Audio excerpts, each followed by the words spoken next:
দক্ষিণী সুপারস্টার দুলকার সালমান অভিনীত লাকি ভাস্কর সিনেমাটি তুমুল জনপ্রিয়তা লাভ করেছিল। শীঘ্রই ব্লকবাস্টার এ সিনেমার সিকুয়েল আসছে। সম্প্রতি এক সাক্ষাৎকারে এ সুখবর দেন সিনেমাটির পরিচালক ভেঙ্কি আটলুরি।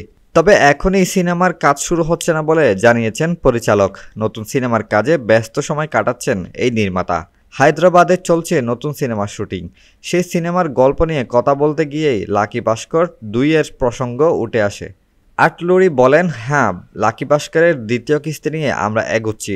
দর্শকরা সিনেমাটি যেভাবে গ্রহণ করেছেন তাতে দ্বিতীয় অংশ নিয়ে পরিকল্পনা না করে উপায় নেই। তবে কবে থেকে শুটিং শুরু হবে তা এখনই বলতে চাই না।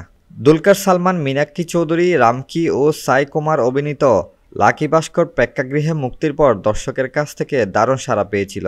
জানা গেছে প্রথম কিস্তির গল্পের ধারাবাহিকতায় দ্বিতীয় কিস্তির চিত্রনাট্য তৈরি করা হচ্ছে। তবে এবার গল্পের নতুন মোড় ও চমক থাকছে। প্রথম পর্বে যে অমীমাংসিত বিষয়গুলো ছিল তা নিয়ে নতুন গল্পের বুনন হবে বলে জানিয়েছেন সংশ্লিষ্টরা।